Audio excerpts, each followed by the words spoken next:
zombie apocalypse.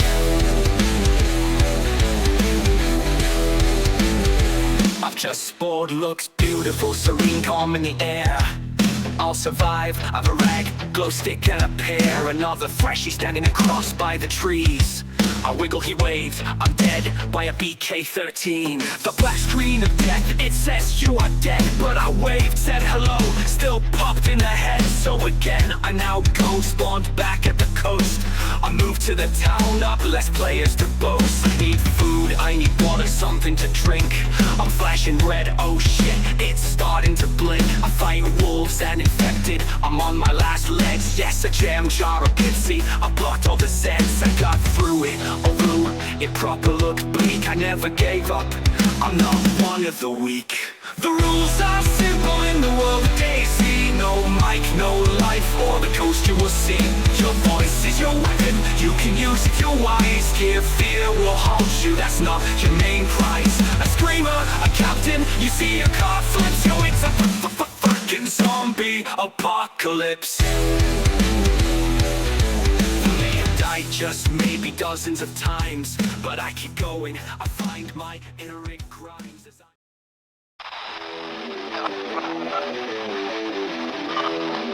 it's a zombie apocalypse. Broadcasting straight from the zombie apocalypse, you're tuned to Static Signals, a voice for the DayZ community, with your hosts Rakan and Gunner the Runners. Survive the static, share the signal. Here we go then. Gunner, how you doing? Rakan? Welcome in, everyone. Nervous. That's okay, buddy. You're good. You're good. You're safe. You're safe with me and Fresh here, and then the internet, of course. Everybody out there, how's everyone doing today? Welcome in. This is Static Signals. I am Rakan, and that is Gunner the Runners. Gunner? I can see I'm not the only person that calls you Velvet Goodness by the looks of it. Yeah, okay. Well, you guys are smart people. No. Thank you so much. I appreciate it. It's a good microphone. That's pretty much it. There's like buttons you push. It's the voice behind the mic. So, Gunner, how's things been? Good. Wow. When you first asked me to do this, I was thinking, are you sure you've contacted the right person? Because literally, I run and gun and swear and kind of run around and make a nuisance of myself. So I was thinking, this guy's asking the wrong person altogether here, because there's so much more knowledgeable people about DayZ than me. And he's definitely, Rakan is one of them. So it was an absolute kind of privilege to be sat with the Velvet Goodness. No. In all fairness, it's not about knowledge. It's not about what you know. It's a passion for DayZ, and you have it 100%. So that's part of the reason why I asked. And plus, you're pretty even. You're an even kill guy. You're not going to go over here and start, cussing out people and talking about weird shit, right? Well, we'll try not to. It's episode 1. How's everybody doing? Look, we have a bunch of people in here, a lot of familiar names. Thanks everybody for coming out and listening in. Hopefully we can entertain you for a little while. Gunner, you played on Siberia yesterday, and you told me about some massive squad wipes that some murders. Yeah, it was fun. I have literally been. I am what is known as a bit of a server tart, and I will go all over the place wherever the fun action is. So I've been doing like the polar opposites. I've been actually playing quite a lot of Avalon. As have a lot of people recently. I have a lot of time for Avalon. It's such a fun map. It's a brutal map. I think if you don't get your hydration and you get yourself sorted before you disappear off into the middle of nowhere, then it is a real brutal map. And I've had a lot of fun on it. I've had some really interesting interactions, some crazies, some crazy moments, but some also really, really genuinely fun with in-game team ups as well. But yeah, recently, again, I've got a lot of time for Red Hunter. He does some amazing things. I'm a big fan of the New York one that came out.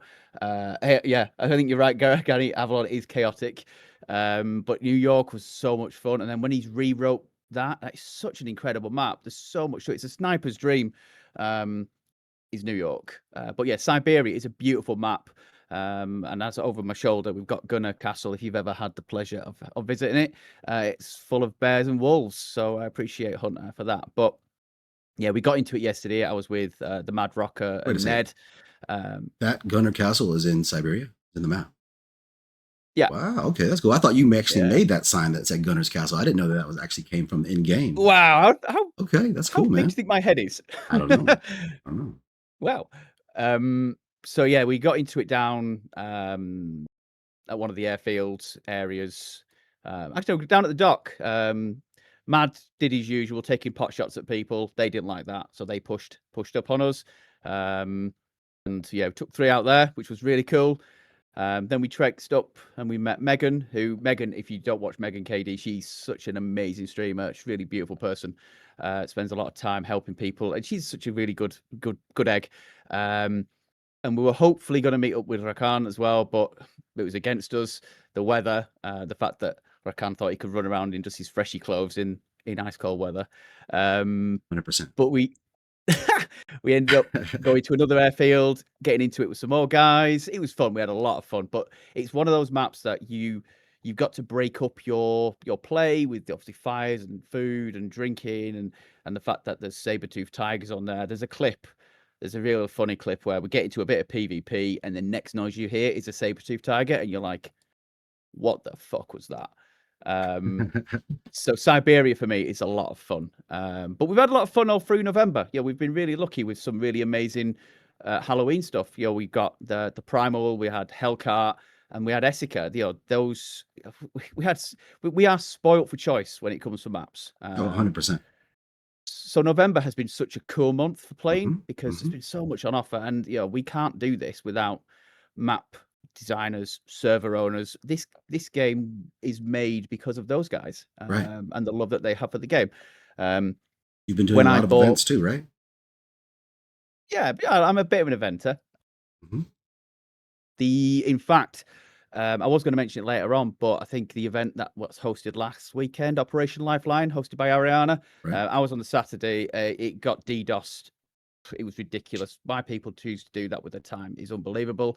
But over the 2 events, they raised over $2,000 US, which is great. You know, it's a bunch of gamers coming together and raising some money for Save the Children. So that was a really good event. We are again people who put on events. It's a hiding to nothing. You know, people want more guns. They want more ammo. They want to never get hungry. And it's a bit like, you know what?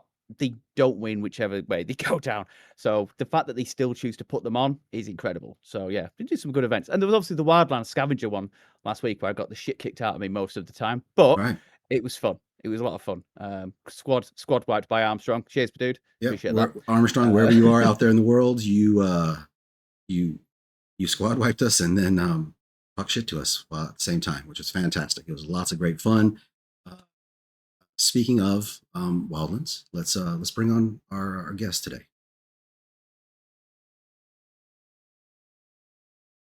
Fresh. Yes.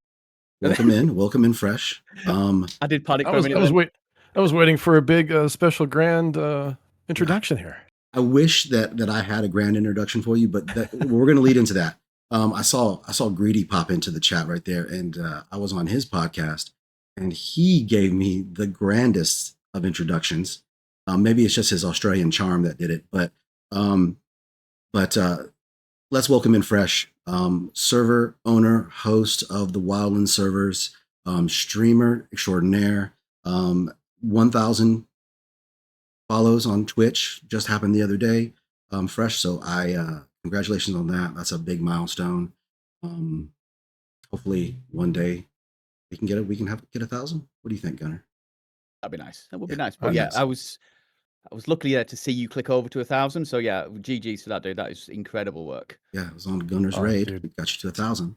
That was your raid, man. I appreciate that. That was crazy. We were looking at that halfway through the year, and it seemed like maybe that was something that was possible by the end of the year. So I kind of made it a goal, and started talking about it just a little bit more here in October. And wow, yeah, it's amazing. I'm very humble by that and appreciative. 1,000 people clicking that heart on me. Yeah, don't know what to say about it other than thanks to everybody out there who is following. Right. And thanks for the cheers, and thanks for bringing me on, guys. Yeah. Welcome in. Welcome in. We loved having Gunner's actually first choice. We were talking about interviews. We're like, did we want to do an interview for our first episode, or should it just be about us? We're like, no, we need to bring in.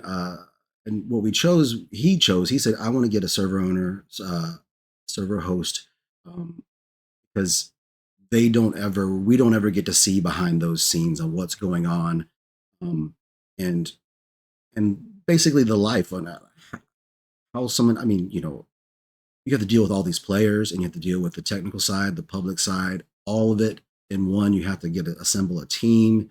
So it's not an easy task to own a server and to run a server and to, um, be a streamer at the same time, I guess, personal life.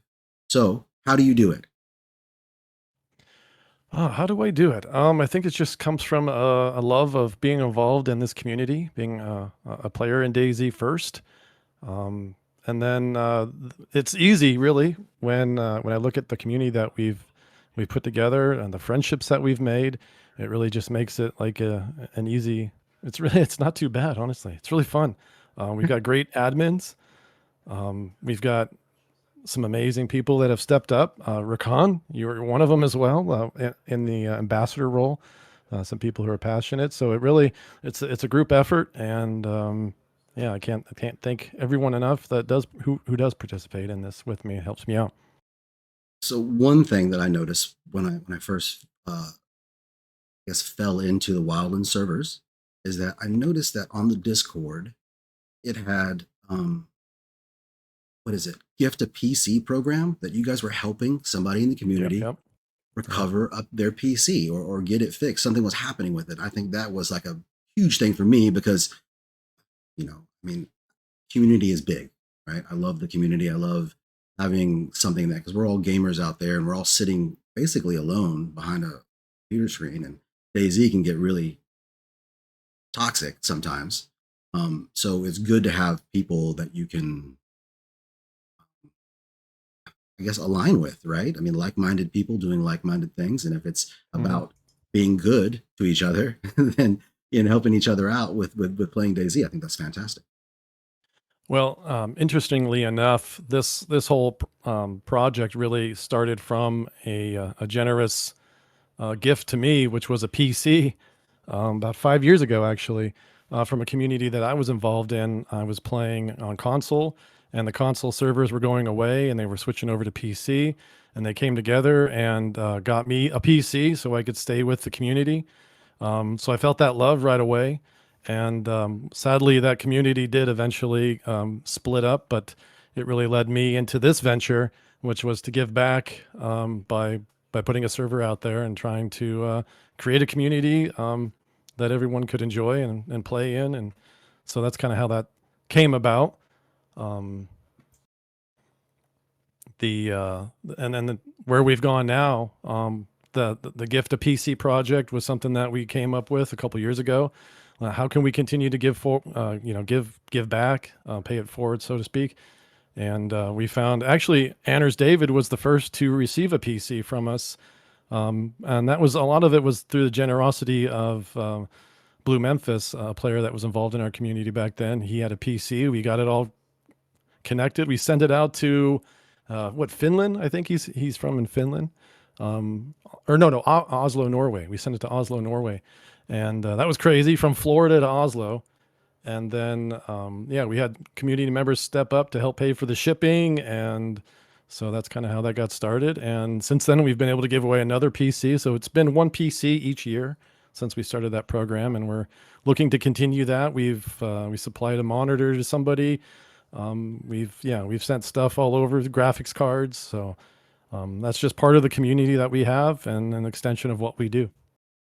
Saw something Wilson did, which was somebody said that, hey, well, I'm not going to be around for a while. My GPU went out. And he's like, oh, I have an extra 370. Do you want it?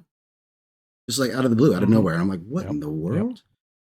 I have been fortunate enough to have had people, my PC was given to me by a homie on a different community that I'm in now, another community that I'm in now. And then I've also had another homie help me out with a graphics card to upgrade. which kind of helps me in, doing content creation and all that, as in because, it opens up the doors to be able to do more. So I've been on the receiving end, which is fantastic. Um, you know, Community is where it's at, right? So I had somebody in Cam Can't Runs community help me out. And then I had, somebody, I guess mine in Gunner's community helped me out, which was, you get blown away, you get really humbled by it. And so, I'm happy that you guys do that as well to help gamers out and get them running so they can play some DayZ. Yep, it's just about the community that we have. It's like I said, it's all about them too. Greedy says, now I know who's stealing all the console players. uh, There is a lot to be said, though, isn't there? Like, I know there's lots of like really cool and like really supportive initiatives out there going on, but like the amount of time people invest in other people is amazing.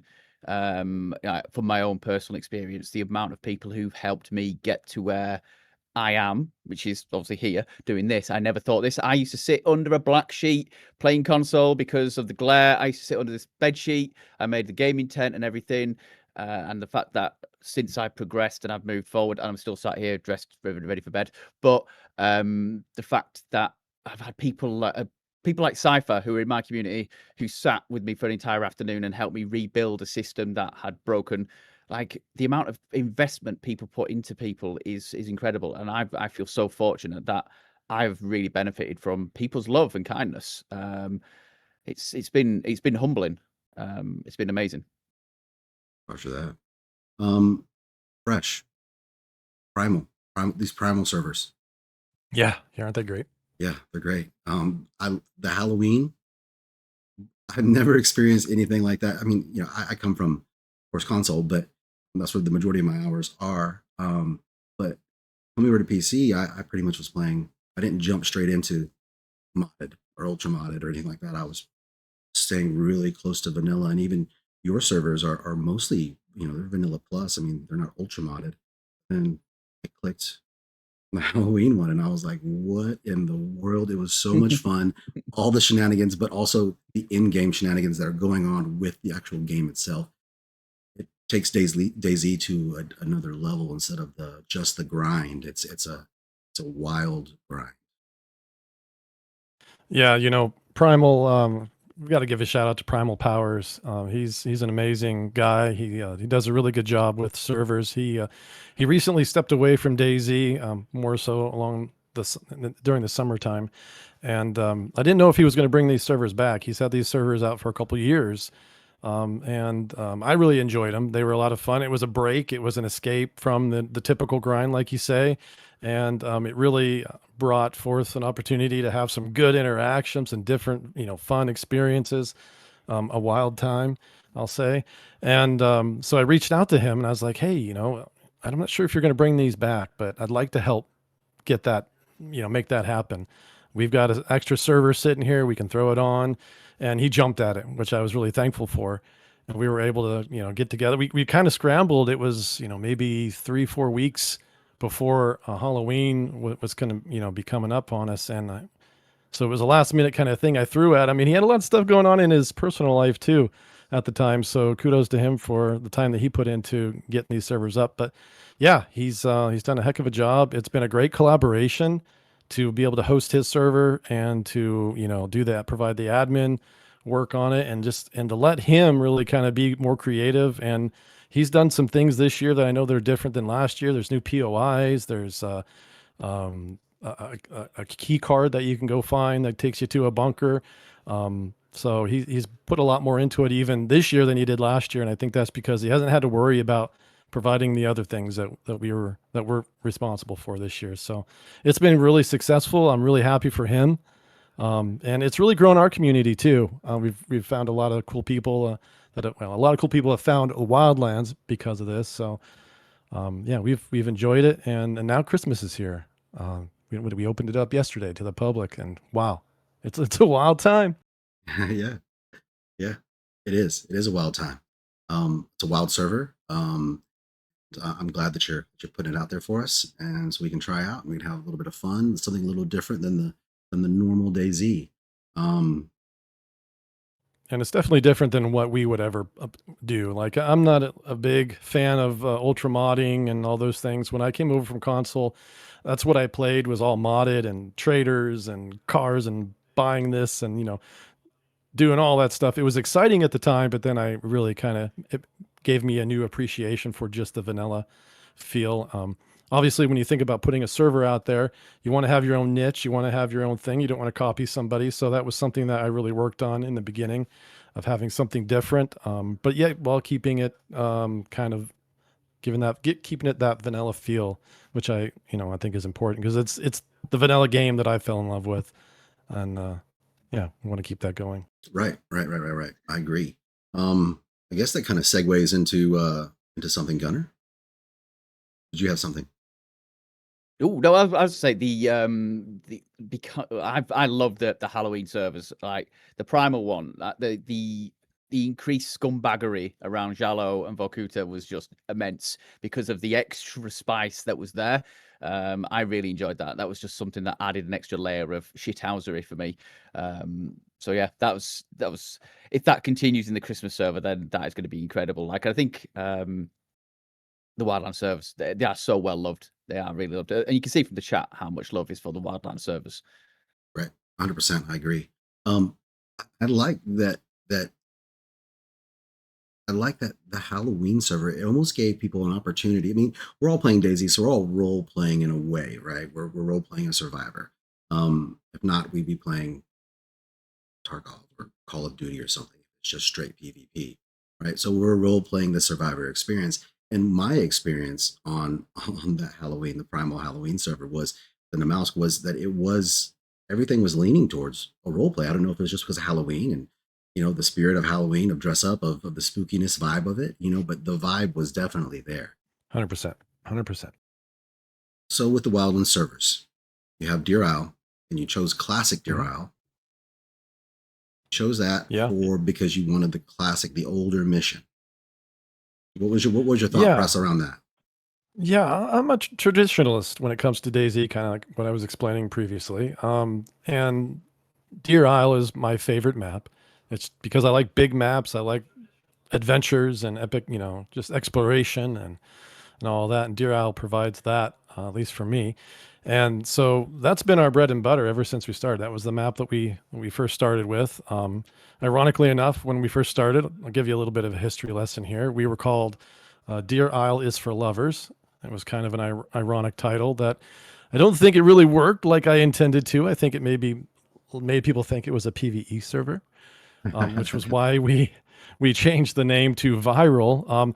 That was one of the main differences I wanted to put out there, was the ability to be infected by the zombies. I never quite understood that in DayZ, is like, when did the people stop getting infected? So that was something that I wanted to bring to the experience. Got a shout out to Zen Arcus too, the modder who makes the virus, the Zen virus mods, as well as many other mods. He does a lot of high quality modding, so shout out to him. So we used that mod for a long time, and we developed our community around that experience and the Deer Isle map. And then we looked at like where we were going and where we were at and where we wanted to go. And anybody that's putting a map out there or servers out there, they want players, right? That's the goal. That's the ultimate goal. So because it takes players to really bring that the experience together. We rely on the interactions, and that's really the most fun, at least for me. The most fun part of DayZ is the interactions, getting to meet new people all the time, and never knowing when it's going to end.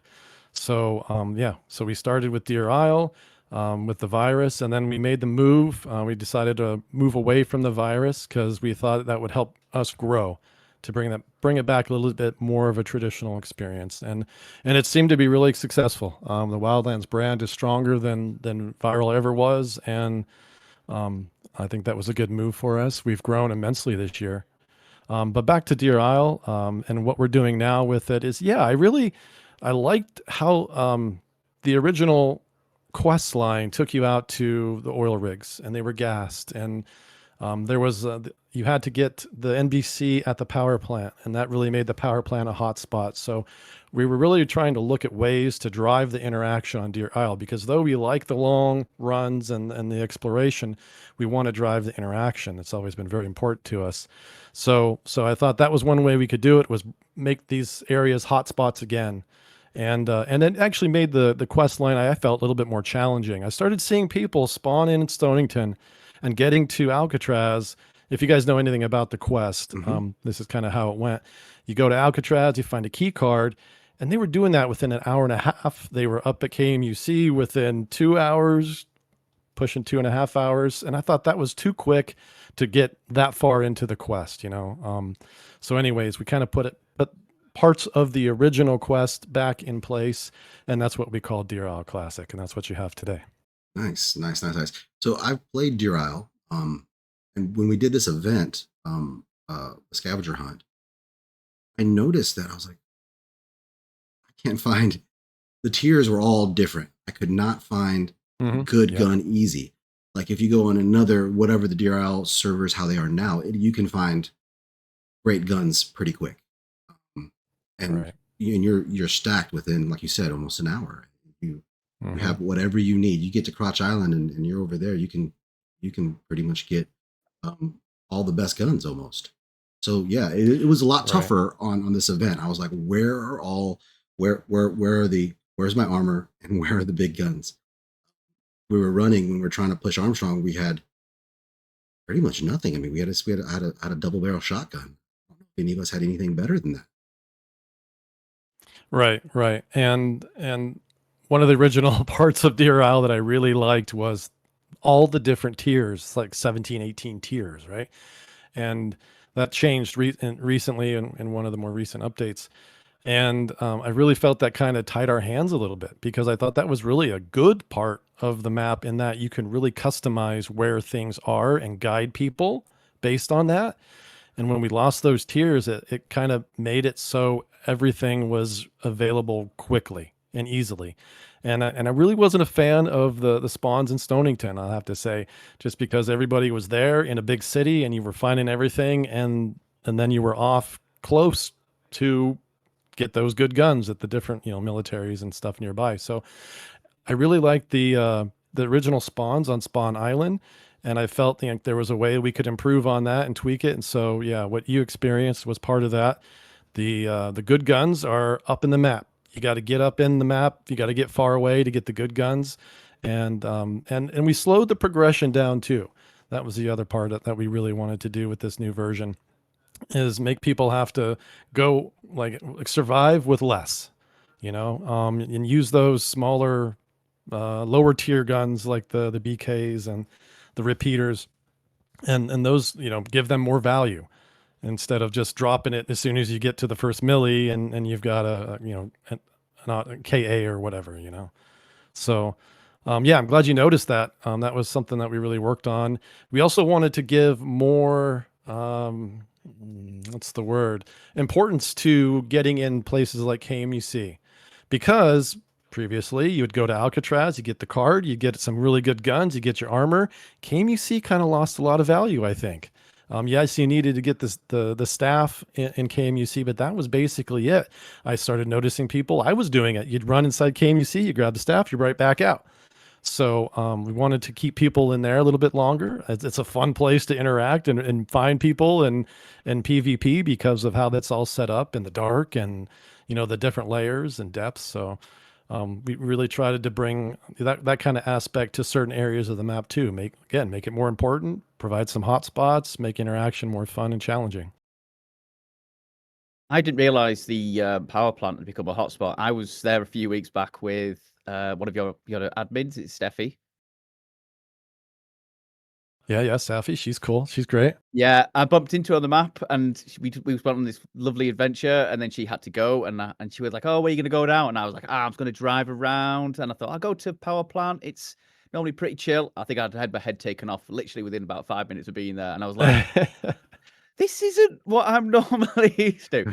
But that was really cool. And she was so lovely. I saw her cooking in the house, nice and chill. And I thought, you know what? Not going to KOS. and we had You're this gonna be really friendly. amazing run and chat. She was absolutely brilliant. But what I wanted to ask as well, obviously, really enjoyed the scavenger event. I've only been on PC for 16 months, but within that time, I have done another one of your events, the one where you are infected as a duo, and you have to look for the antidote, or you have to make the antidote. How much effort goes into making something like that happen? Let's see. It's a good amount of effort. It's a lot of Yeah. work. Yeah, it's a lot of work. And then the day of the event is really when all the work, is done. It's kind of exhausting, but it's totally fun. We thought that was a good way to bring people to the servers, is have events and get people interacting with each other. That's how we grow the community. That was probably one of my favorite events, and I think we'll bring it back too. It's been a yearly thing. We started off, it was a solo event, and then it became a duo event because we were turning 2, and as we turn 3, I think we might do something a little bit different, but this around the same with the same object in mind. We've got we've got to get the virus back on the server because we're not doing that anymore. But I think we'll do that. As far as the work, yeah, it's a lot of work, but it's fun, and it's actually getting to do something for the community. And then we get to be involved. Which really sucks is I can't play in the event because I really want to play in these events. I can't do that. Well, I mean, you have those lovely admins. You could play in the event and then have them do Right. some of the actual shoutcasting and legwork there. Do you remember who won the event last year? Yeah, the A Friendly Daisy podcast. That's right. They, it Dave was and an Andy. That's right. It was an epic ending. Kind of interesting because I just think they out-survived the other team Yeah. because they were all sick and dying. So I was watching their stream when during that event, and they didn't know. They thought that they had lost. So I think they took that. I think they took out like Mueller toward the end, and and I think Dave died. I believe I can't. One of them died, and then so they were like, "Oh shit, we lost everything else." But they didn't know. They didn't realize that the other surviving player fell off like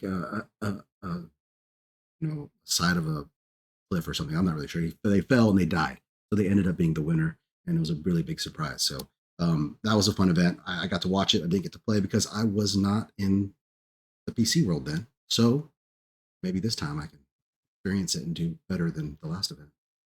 Yeah, absolutely. Yeah, we definitely got to bring it back. It's the premise of it is really cool. It's something that haven't seen out there. You get injected with the virus. You got to make it up to KMUC within a certain amount of time. The doors will open, and then it's up to you whether or not you cure the virus. You don't have to. Sometimes the first year, it was a battle between Greedy Gear Giraffe and Wilson at the very bottom, and Wilson had cured himself. Greedy hadn't.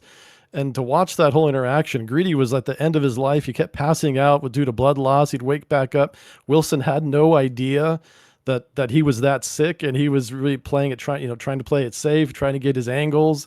It was crazy, but yeah, get up to KMUC and be the last player standing at the bottom. That's kind of the premise. Yeah, I was killed at the base of KMUC, and then I switched over and started watching Misfit, and just how people were still able to play because they were blacking out, they were having these shakes, they were going like, "Rrr," and I was thinking, this is incredible. Like the fact they're still actually functioning, and at some points they were just shooting into the blind air, hoping that they would hit someone. But yeah, I really enjoyed it. It was such a cool event. But I imagine a lot of these just take a lot of time. And a lot of effort, and yeah, but they are loved. I think they are really loved by the community. Gunnar, what was that? You said that they had the shakes and they did what? Their symptoms? Don't make me do it again. No, nothing. Fuck off. Not falling for that again. Speaking of last year's winners, we have Friendly a Daisy podcast in the chat. What's up, fellas? Oh, guys. There was an accomplishment today from them. 2,000 subs on YouTube during their stream. Fantastic. Congratulations. So next year, Fresh will have, end of the year, he'll have 2,500 on Twitch, and Friendly will have 4,000. That's the goals. Squad goals, guys. Squad goals.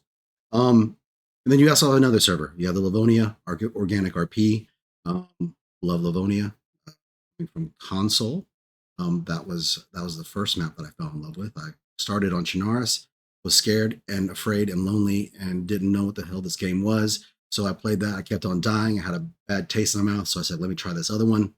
And I played Livonia most of my hours while before Call came out. So talk to us about Livonia. Livonia. Yeah, well, this was the brainchild of our admin, Costa Gio. He wanted to bring this to the community. He wanted to get involved in the RP aspect of the game. It's something I've never really done. Although, like you said earlier, we really do all RP in a way when we bring these characters to life and we go on these adventures. But and this he wanted to do was more of an organic RP. So it was nothing that was predetermined or planned or set up in the Discord. It's kind of like you just jump in and you just really do what you normally do anyways if you're a creative DayZ player, and it's nothing forced, So it was just about that kind of interaction. He's done a lot of the heavy lifting on the server and all the work in the back end.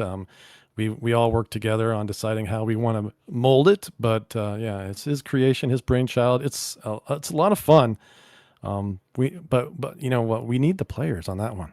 You need the players for the interactions. So that's what we're trying to do right now. Is we actually have an event coming up on the 6th for that on December 6th for that server. We're going to do an open server event with our ambassador teams and try to bring some people in and get them involved in that. Although there might be a wrench in the works with 1.29 coming up. I hear. Right. That was the segue. That was a segue that I was speaking of earlier, because I remember you posted something. I don't know if John McClain posted it and you shared it on Twitter about the mods for Deer Isle. I didn't really dig deep into that post by him, but I'm sure you did, since Deer Isle is your favorite map and we have a Deer Isle server. So, Gunnar, do we want to speak on this now, or do you want to go ahead and let him talk about it, and then we'll go into the Wobo video? I don't mind. We can pop the Wobo video on first and then work around. Hold that thought fresh. Yeah, I think Wobo would be good. So at this point, I'm required to press some buttons, even though I am usually the hired monkey with a gun. So we'll see how we get on. I'll try and make sure this doesn't break as we go along. Hang on. At least you're a good-looking monkey with a gun. So first up, DayZ 1.29 were released on all platforms on the 27th of November and will include a partial wipe, which means we may have some dingleberries.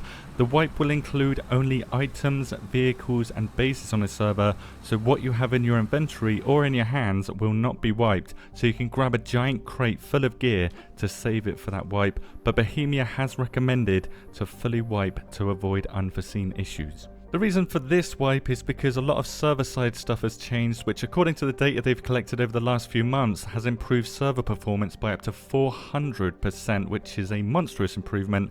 They did this by adjusting 3 different parts of the game: the physics controller, the player handler, and how AI like infected and animals update on a regular basis. Now you shouldn't see any major changes to physics or AI, there hasn't been AI rework or whatever, but you will probably notice lag happens a lot less often, and because this 400% is a big number, the server performance issues on PlayStation should be fixed in 1.29 completely, perhaps allowing 100 player servers again.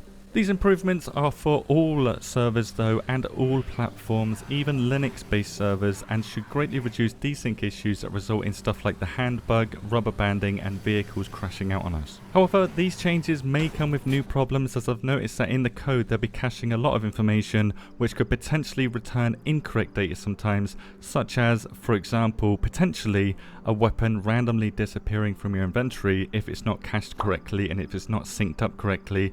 This could be an issue. It's probably not going to be, but it could be, because caching does have these issues sometimes. And also this 400% improvement number may be lower on different server configurations or with certain modifications on the server. So until this patch actually drops on the 27th, we don't know the full extent of these changes, but it does look extremely promising so far. Many players have noticed that other players are using a program called Reshade to abuse how DayZ looks and therefore can make other players stand out like a sore thumb in a bush, allowing you to get an advantage over other players that don't use Reshade.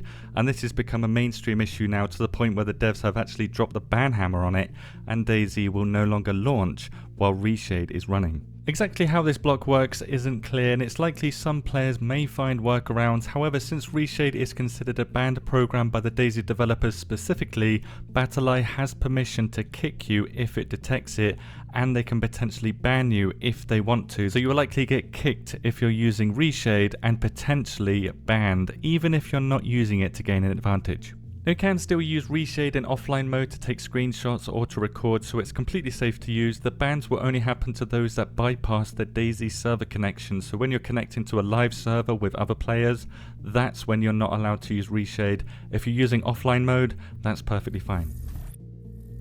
In previous patches, a single spawn area called a group spawn would assign all players who respawned or joined a server, spawning players where this area was at that time, which changes location every 5 minutes. So every 5 minutes, loads of players are going to spawn in that area, and then it will switch over here, loads of players will spawn there instead. In patch 1.29, the group spawn system has been changed to reduce the likelihood of players respawning in the same location repeatedly. However, based on the code that I found, it looks to work exactly the same, but with one small change. Basically, you will spawn in the group spawn area still, so this system is very much still in effect, but if you die and respawn quick enough, it will spawn you in a random location. So instead of being hard locked to a group spawn and potentially getting spawn camped by a high geared player for 5 minutes, we can escape to spawn randomly in a different location if we die enough times in a short amount of time. However, this code can also be interpreted as if enough players spawn in a group spawn, then that group spawn becomes disabled or moves elsewhere. So if 3 people spawn at group spawn, the group spawn might switch location.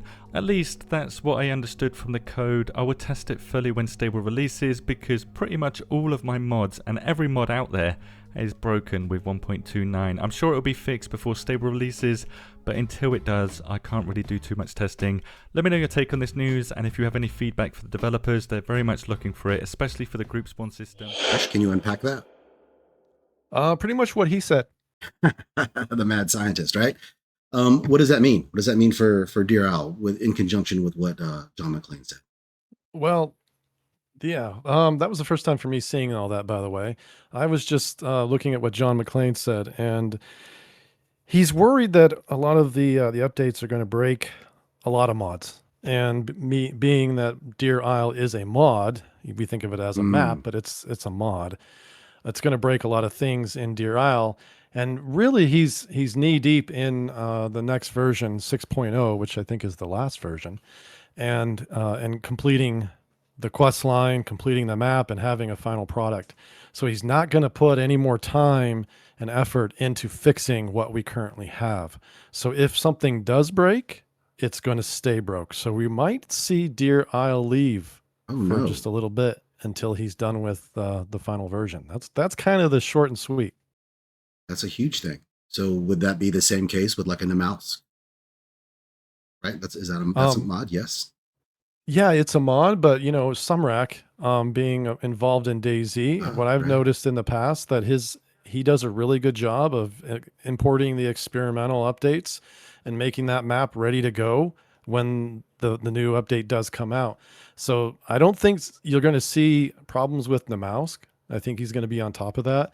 But with many other maps, I'd hate to be the bearer of bad news, but we might see some modded maps down for quite a while until they fix what the update breaks.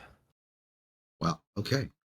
Well, that is a little bit doom and gloom for all you Deer Owl players out there. Yeah. Sorry about that. But hope not. We hope not, right? It could just work out wonderful and be perfect, and we just pick up where we left off and keep on going. That's From what we hope. like a layman's perspective, like someone who is completely out of the loop in all of that, when you say stuff will break, what is it will actually break? Like the coding, the way that it looks? Right. How does it affect you? You want me to get into the nuts and bolts, and unfortunately I'm not that person.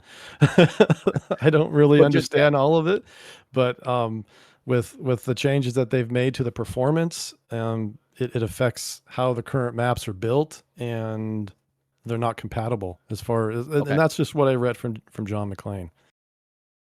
So it's more a compatibility thing than okay, that makes sense. Just because from like again as a player and like literally that's all I am capable of doing. Even then, sometimes not.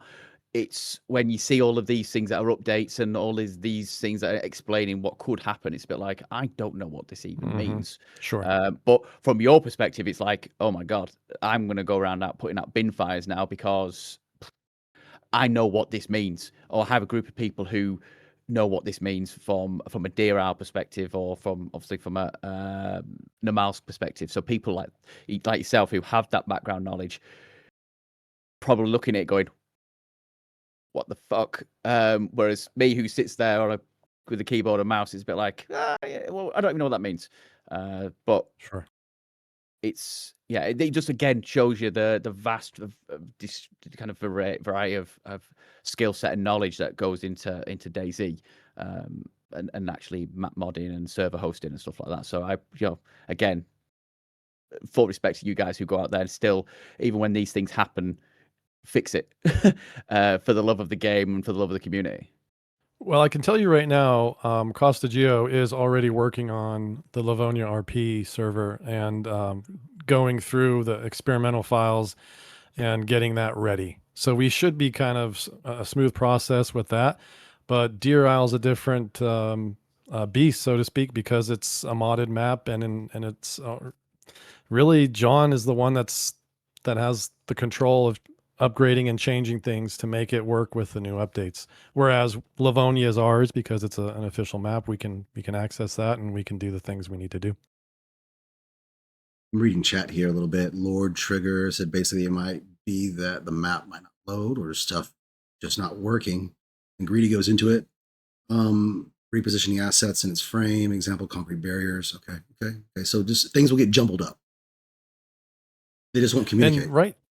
And right now we're still working on a couple mods that corrected the last updates problems with Deer Isle. We had people outside of the Deer Isle team that created a mod that corrected, for example, the what you're saying there with a lot of the concrete heights being different all over the map. We also had a problem with the toxic gas not spawning correctly at the correct height, and those types of things. So we're still working on mods there as well. Thankfully the modding community stepped up to make those fixes, because if without those mods we wouldn't be running Deer Isle right now as it was. Thank you, modders, for allowing us gamers to have a game to play. I appreciate that. All right, so what are we thinking now, Gunnar? You want to go into? Well, we have a quick look at Badlands, then why not? Yeah, let's do it. Excited about Badlands. Again, requires me pressing more buttons, but here we go.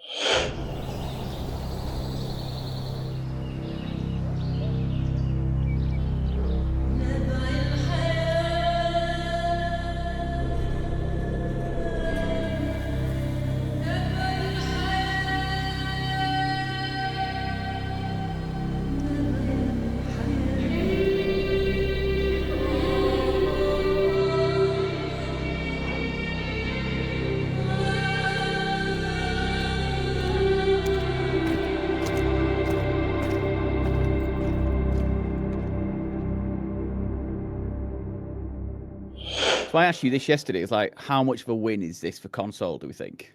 It's a total win. This is what it was for. For console, 100%. And I think that's awesome, because they need more maps to play. Right? I mean, this is going to be amazing. I don't know what type of mechanics is going to go into this game. I'm sure Sumrek is going to make this amazing. But yeah, it's going to be good. It's going to be real good. It's good for DayZ to grow. Mm-hmm. Like as an X console, and actually, if I say X, I'm not. I'm still streaming PlayStation as well. Crazily, I'm going to be adding Xbox to that. But I think adding Badlands is going to be an exceptional win for console players, because it makes. I'd like to think that there is still that love there from developers for the console players and the console community. But it needs to be done well. It needs to be done well, because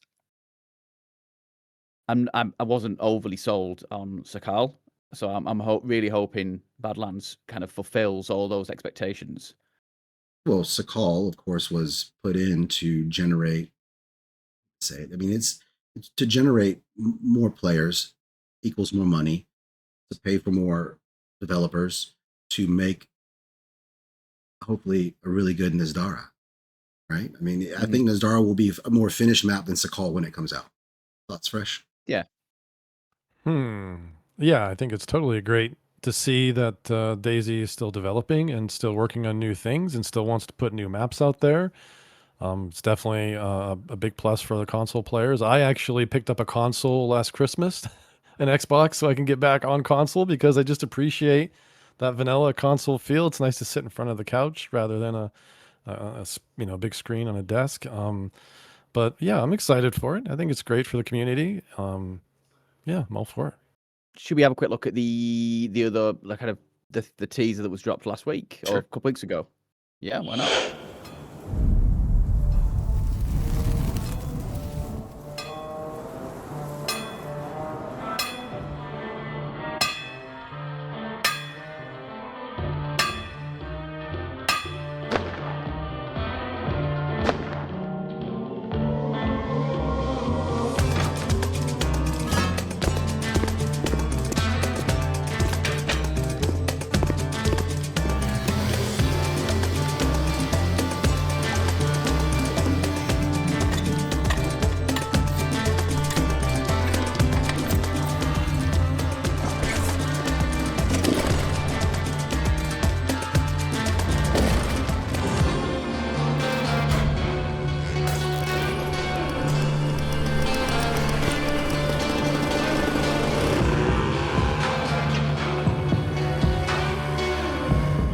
That's exciting. I like the thought behind this. I played on a modded server recently and just torn around on a dirt bike, and it's just cool. It's really good. I don't know how that would then differ from this. I don't know whether you would have an understanding of that, Rakan. I want to touch on something that good point, Diesel. So what would DayZ have to come out with to make you say that was for PC players? I don't know. It's something that is just for PC. I mean, just because we're a PC, there is an exclusivity with certain maps that we can play. So, you know, uh, yeah, I get what you're saying. You know, having something that having a new map is always good for console because they don't have the opportunity, the openness with whatever it's PlayStation and Xbox to be able to. DayZ, of course, is made by modders, right? So we have modders making maps. Just like Fresh said, DRL is a mod, Mousk is a mod of the DayZ game. So to answer that question, I don't know. I mean, I guess it's easy for us to say that a new map would be for console, right? Because we already have Pakistan, which basically that's loosely based around what the star is based around. Mm, but yeah, I just want to touch on what Diesel had to say. So, what was your question? No, well, yeah, I'm fine. I'm fine to go back to that as well because, like, as a console player as well, and seeing all the amazing things that can happen on PC, seeing another map come out, and whilst it's probably a lazy statement from me saying it's just for console because it's not obviously, but it is a win for console because the fact that there's only a limited number of maps and PC has that extra that extra feel about it with the opportunity for modding. So yeah, I appreciate that. It probably is a bit of a lazy statement saying it's a win for console, but actually it's great for console because again, it's just that expansion of what they can and they can get involved in. So yeah, I appreciate that from Diesel. So yeah, but what is just for PC? Yeah, again, don't know. I mean, I don't. It's not a bad statement. It's an easy statement to make, right? I mean, I make it all the time. Oh yeah, that's for console. It's fantastic. It's good for console. It's great for console. Is it made purely for console? No, it's made for all of DayZ. But you have a big market in the console world, so let's dig into that. Is DayZ a AAA title? No. Will it ever be? Probably not. Pharma is that's BI's money, right? That's their money maker. So DayZ is just a bastard stepchild. Well, I think too what Gunnar said about he's rode around on a motorcycle already. Us in the PC world, we get to see all this stuff. We like everything that they've updated in the last couple of years has been really what's already been in the modding world. So when we talk about, I think it being for console, it's taken that experience that we've already had and giving it to the console players. 100%. Mm-hmm. Thomason's catching up with chat. Yep. Greedy with it's great for DayZ. Yeah. Mm-hmm. Fantastic. I mean, that's typically the chain is you start with console, then you move over to the PC community. Typically how it happens. Do we know how the bike setup will be on this? Will it be a hunt for parts like it is cars, or will they appear? I hope so. That's what it looks like. Fully formed. I'm hoping there's I hope it leans. Yeah. I hope it Actually, leans. I Like Road Rash. I was watching one of the DayZ streams, and they said that when they were testing it, that one of the testers took it on a jump and did a flip on the motorbike.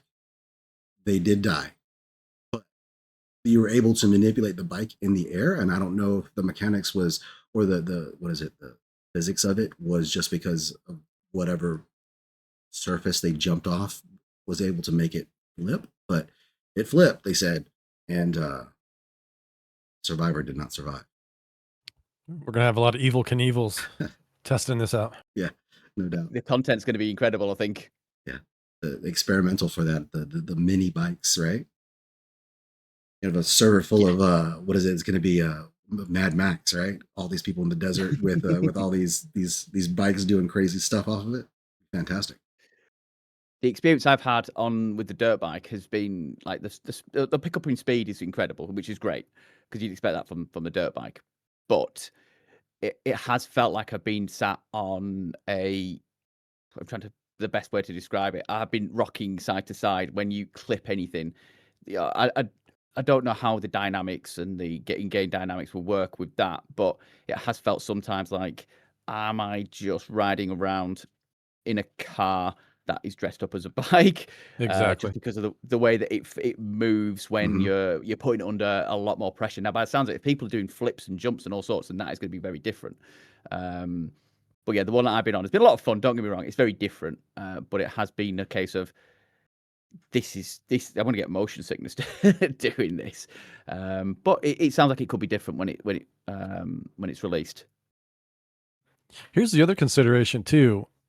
They're bringing a single, let's say, single two-tire vehicle into the game where, like you said, every other vehicle has been modded off of the four-tire traditional vehicle, right? So the quads and the side-by-side, those types of vehicles, it's still just a car.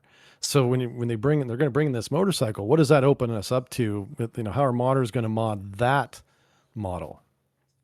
It's kind of exciting. Yeah, it is.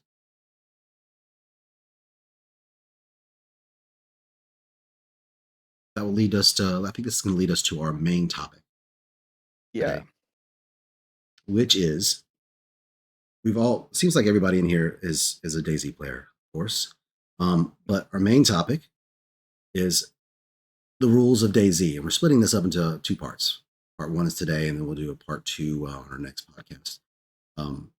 Date undetermined. But the rules of DayZ, right? We all have them. We all don't follow them most of the time, but I wanted to discuss some of those rules and see what everybody thought about those rules. Rule number one. What's rule number one, Gunnar? Trust no one. Trust no one. Everyone is friendly until they aren't. So what does that mean? What does that mean to you, Gunnar? Trust no one. I've seen you play. I played with you. Is this everybody be cautious, or we trust someone until we can't trust them anymore, or do we just lend to the play style of let's hide from everybody? That's how I played the game for the first 6 months. No interaction. every time I play differently. I play slightly different. Depends on who I'm playing with. Depends what map I'm on. I sometimes will meet people in game, and I will get an instant feel of, as soon as I can slide away, I'm going to be off. I've still never betrayed anyone in game. If we've been talking and we've been friendly, there is no friendly. I know what you're doing there, Ned. Then yeah, but I get an instant feel from people in game whether I think actually I'm going to go and run with you. And there have been times where I've let my guard down and I've been running with people, and then things just stick. I've got vivid memories of when that trust has been absolutely trodden on, and you think, why did I do that? Like I was running with a guy. We met on the coast, as you do, in the little well down by just before you get to Cherno, and we went on this adventure and we were mooching around Starry, and he said, "Hey, Gunner, I've got you some mosing rounds," and I'm like, "Oh, cool." So I go over, and literally as soon as I open up the inventory, bam, he hits me with, I can't remember what he had, but I was just like, wow, when did it become no trust, or did it become, did he have a friend in game, or was he, I don't know. It's just, there are moments where you just think, maybe it's just easier to not speak to anyone, but that does then mean that you miss out on quite a lot of amazing interactions with in-game people who you wouldn't obviously normally meet. But yeah, I will run very differently every single time. And that is, Deez was right. That is the beauty of the sandbox playstyle. You can just literally choose however you want. I've seen people play very differently to how I know them as people, which is incredible. And then they switch to a different one. It does allow you to be any one of a million different things. And that is DayZ in a nutshell. You can be whatever you want it to be. It's your story. I agree. And it even changes from console to PC. Way less interaction whenever I played on console. I mean, maybe that's because my play style was different then. Learning to understand the game and to, you're hiding from other players because you want to live another day longer. But moving over to PC, I find there's more interactions more often. And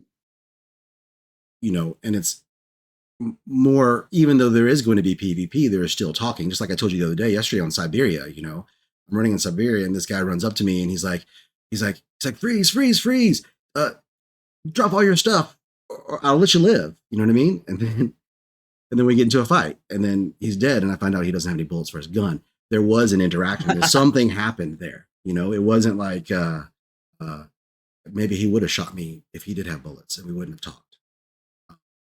But I find to have more verbal, more VoIP interactions on PC than I ever did. There's certain places on different maps, I suppose, where that level of trust is very different. Like if I log in and I get spawned in Kami Shobo, it's a case of this is just going to be a fist fight until I get out. Same with Jalavisco. There's certain places that you go, you just know you're going to get a little bit of a slapping around, and you get yourself out. But it's weird though, because you kind of think, is the trust level based on tiers? So the further in map you get, do you trust anyone at that point? Because everyone is pretty much geared as hell. Right. And Shoes says something in chat there about the mechanics of VoIP on Xbox is a little bit different than on console. So, if you're in a party chat, you know what I mean, and then switching over to VoIP, it's a little clunkier. So maybe just a VoIP, Yeah, well, we had this the other day. I was running with a guy who literally had 60 minutes in game on console, and we were running and we were chatting and we were doing it in party chat because I was trying to explain the concept of the game for him, etc. And then we bumped into a guy and we were both talking to him because we'd both switched to what we thought was in game, but we were still in party. So we're chatting to this guy and he's proper freaking out because he can't hear us, but we can hear him. And then it was only when he'd scarpered that we realized that actually, shit, we were still in party chat and he just saw us basically circling his house. And he was just like, no, these guys aren't speaking. They're just going to absolutely slap me when I come out of this house. So that it happens on PlayStation as well if you forget. But then by the time you've worked it out and how to do it, they've either run, they've either shot you, or the moment has kind of gone because it's a bit like, this guy's in a chat somewhere, and I'm going to get wiped out because 2's company, 3's a crowd type thing. Yeah, it's my castle. Thanks to Red Hunter. It's full of bears and wolves and all that. How you doing, Popsky? Number 2, no mic, no life. Ooh. Yeah. Communication is survival. Silence is suspicious. I was always on the camp of, if you don't talk, then you're getting a bullet. The respect I kind of found for players who don't use a mic, because their in-game communication is sometimes nodding head, shaking, or just running away or not getting involved.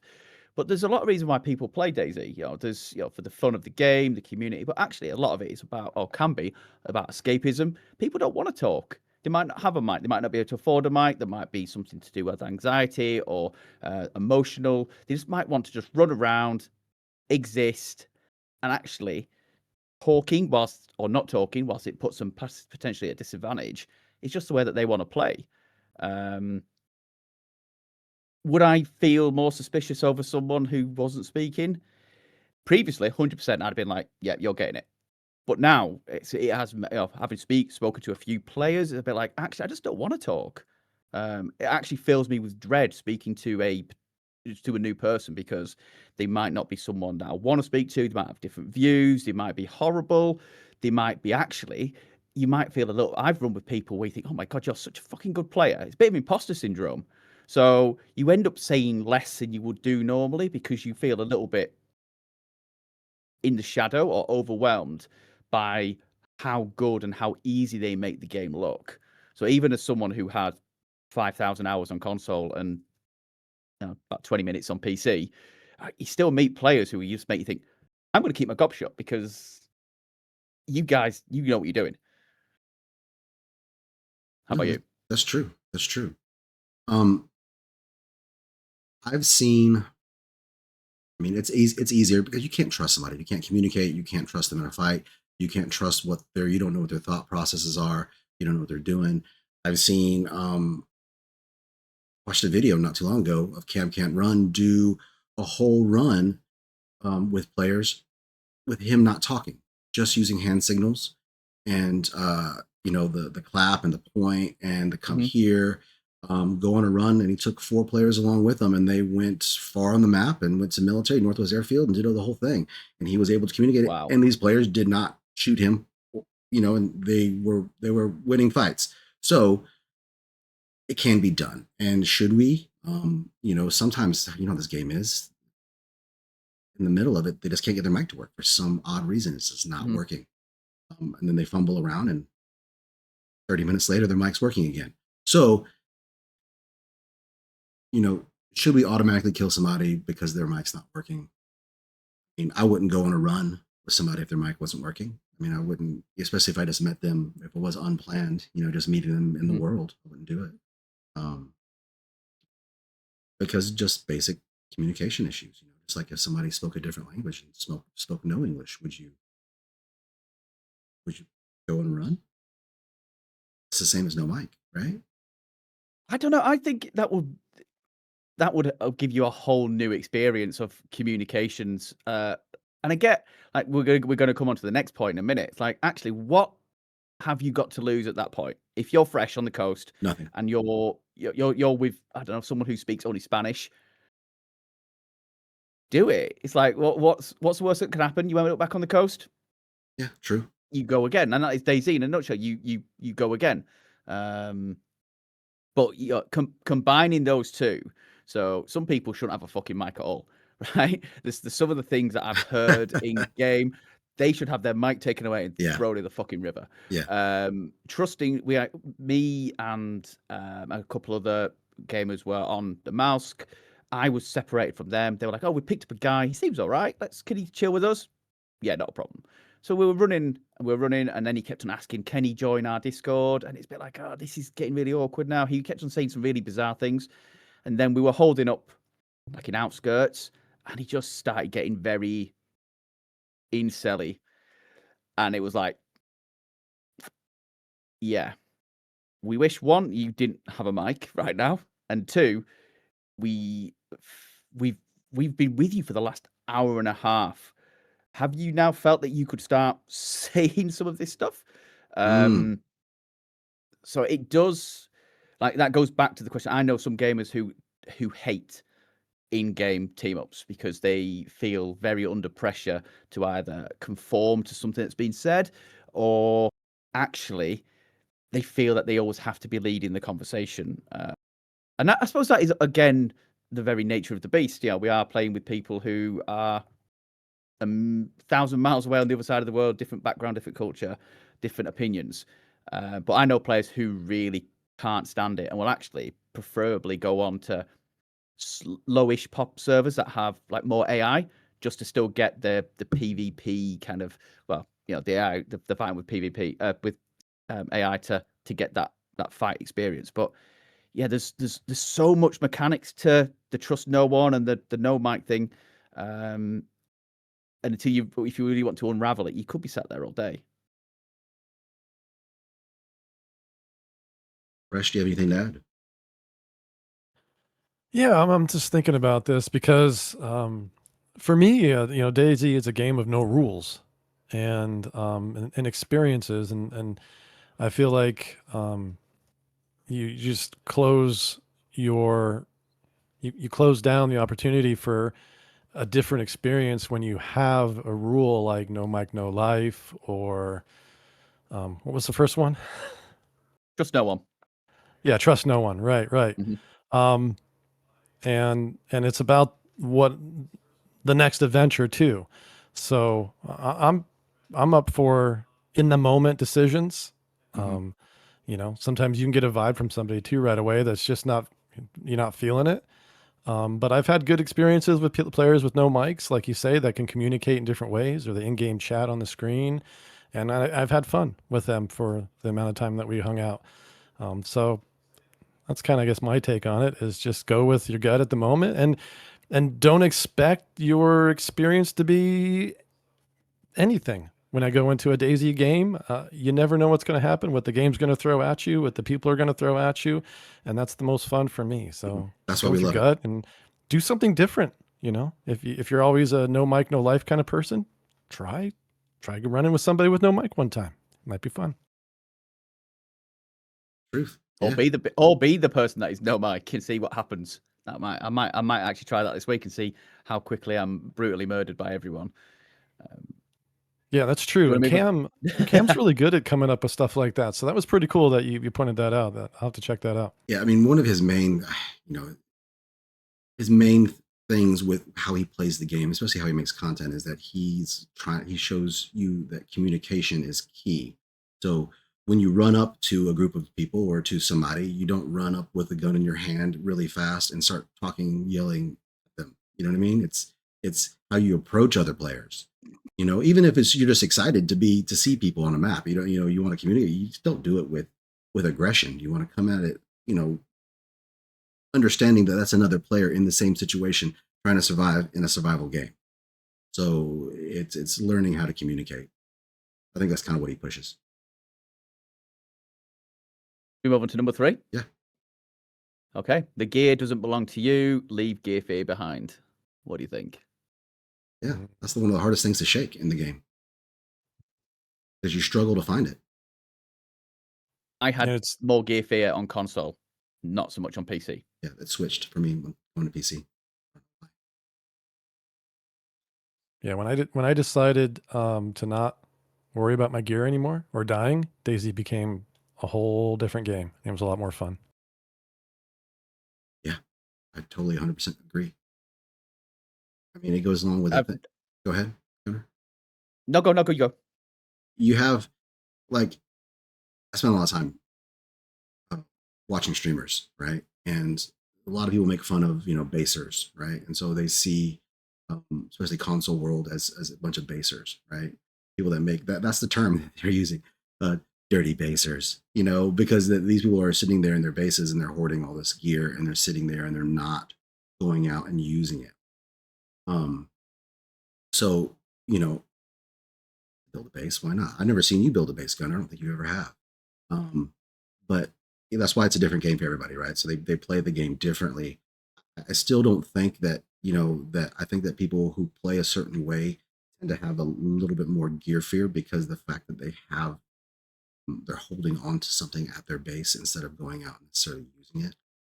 And I've seen that a lot on Xbox, to where you might be on a full server, but you see no one running around. There's no interaction because they are in their base, I guess, counting their bullets or whatever, which is fine. That's how you want to play the game. You play it that way. But I think that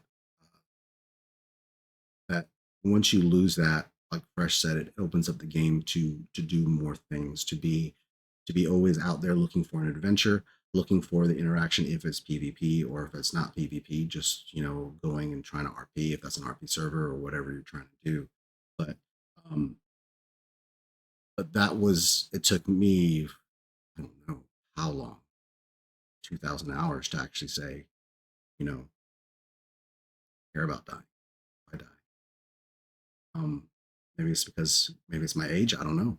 It was just something that's like, oh shit, I'm locked in. I'm immersed in this game, and I want to hold on to everything that I've struggled for 3 hours to find and to get. I think Miss Jekyll in the chat, I have seen this, but if you don't follow or watch Miss Jekyll, she's a really cool DayZ streamer. She will literally F11 at the end of her run, so she starts fresh every single time. Now, I have held on to stuff, logged out, and then restarted, and I've got two mindsets when I'm playing. If I'm starting fresh, then you kind of run around with a little bit of carefree, but when I'm restarting a life, honestly, I've not got the gear fear, but I'm paranoid for about 30 minutes, whether it's because you don't feel warmed up, but you've only just started, and yet my brain is already saying, you've got some stuff here, don't lose it. But it's not to the point where I've never been a rage quitter. Like, in fact, when you see me die quite regularly, quite often it ends with a laugh, and you go, you know what, we respawn, we go again. But yeah, there are those, when I was on console initially, first started playing, I felt like I had to work really hard for every piece of loot, every higher tier gun, and it was a bit like, I'm great now. I'm going to go and hide and stay away from everyone. But yeah, since I've moved over, I have those two mindsets. It's like, actually, you restart, you go again. This isn't an alien game to me. I know how to go out and get stuff. You just do it again, and the interactions you have and the story is always very different. Unless I've then obviously continued to run, and you're a bit like, ooh, I have a very nice VS here, and I don't want to lose it. But neither still bother me to the point of thinking I'm gonna be sleepy. I'm gonna forget about it. And actually, that happened on console. I died, and I was so annoyed. I'd gone to bed, and then I came back. I just turned the console back on, went back on the same server, and tried to get my stuff back. And I was like, "What am I doing at 2 a.m. doing this for? I've lost the plot." And I thought that was the moment. I'm not doing this again, because I didn't get my shit back, and I thought I'm going to bed still empty-handed. So, but yeah, I've put that. I think a lot of people go through that because they don't think they're going to get that stuff again. But then when you realize you can, you let go of it a little bit. Next one. Never combat log. What does that mean, Gunnar? Explain. See, for me, I always feel really paranoid, and I was there last night. I'd had quite a decent run on Siberia. I had a little bit of a firefight with a squad. It was actually pushing on 1 o'clock in the morning for me, and I definitely need my beauty sleep. And it was a case of, I need to go, but I also want to leave it long enough that it gives any players in the surrounding area who've heard good fire, he has a teammate, that they can actually come back and reclaim some of their shit. So I sat there for like 15 minutes in a bathroom, just talking to chat, actually slightly thinking, can I leave now? Is this okay? So from my perspective, combat logging is obviously getting into a firefight and not giving your opponent the opportunity and the fair fight they deserve, and or their team who are around them, because you could quite easily kill someone and then just disappear. Now, is it based on, a lot of the time a server's based it on time, which is fair enough. Sometimes I've seen it range from 5, from 10 to 15. Or actually, someone mentioned actually you just need to put distance between you and the area that you were in. But having said that, again, with the noise that you make when you're firing off an M4 or a Tundra, you alert people in the area. Should you be giving them the opportunity to come and engage with you? So yeah, for me, it is about allowing players the equal right to reclaim their shit. Your thoughts, Fresh? So I was just reviewing our rules for Wildlands for combat logging, and we first state that logging out of the game to escape an encounter is against our rules. So if you have an encounter with somebody, logging out to avoid any further encounter is what we consider combat logging. We go on to say you must either retreat, negotiate, or fight, and then we give a 20-minute time period. If it is no longer combat logging after 20 minutes of no engagement. So that's kind of what we do, and we've adapted that rule by looking at a lot of other reputable servers to see how they operate, and we kind of agreed that that was pretty much what it was for us. But I don't think that it's combat logging if, say, you're firing loud, you're going loud, and then you decide, well, I'm just going to log off now, because you really haven't had an interaction. I think you got to have that encounter and that interaction for it to be true combat. Agreed. I think from my perspective, it's the paranoia of it, where you think, because I stream, I don't want to be on stream going, do you know what? Yep, done now, I'm off. So it's sometimes you feel like you go above and beyond what should be done just to prove that actually this is cool. I've done what I need to do. I've left it 15, 20 minutes. I'm even getting people in chat saying, you've done 15 minutes now and you've not heard a single peep. It's 1 o'clock in the morning. Go to bed. But yeah, in your head, your brain is thinking, what if? What if this? What if that? Because again, you know, a lot of time, whilst it rightly or wrongly, you trade a little bit on reputation. If you are known as someone who will scarper at the first sign of trouble because that's what you are, people won't watch. People don't want to be involved with you because they think actually this isn't equal and fair. Because you know, people who watch streams, people who play, want it to be a fair fight. But yeah, for me, it's always that little bit of paranoia, a little bit of self-doubt going, have I done enough? Like I was playing on a private server, probably about 12 months ago, and wasn't streaming, just playing. Took a shot at someone who was like over 1 kilometer away, nowhere near, and I backed off because I thought I'm nowhere near here. So I backed away.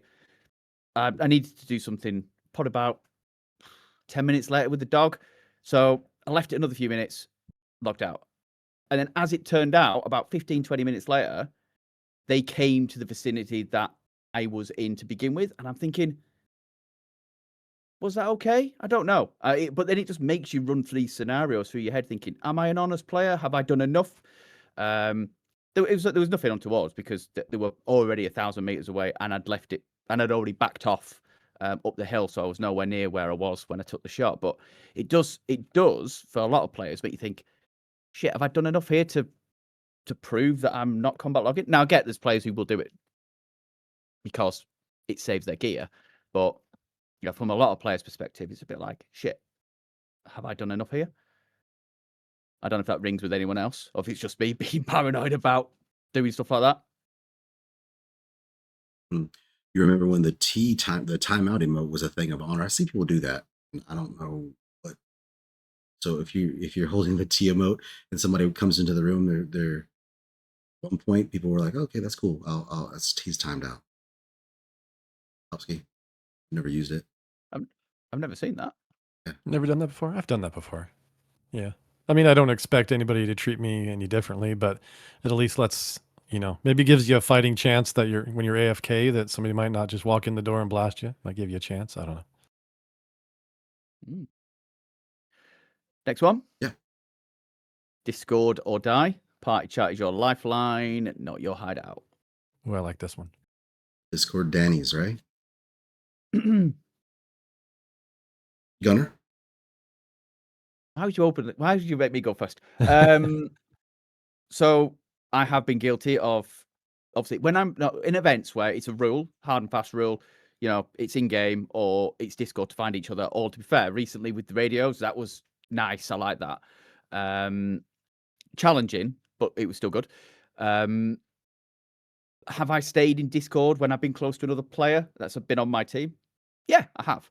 Have I then used in-game because we've decided, actually, let's just go in-game because it means if we bump into anyone, it's a little bit more organic.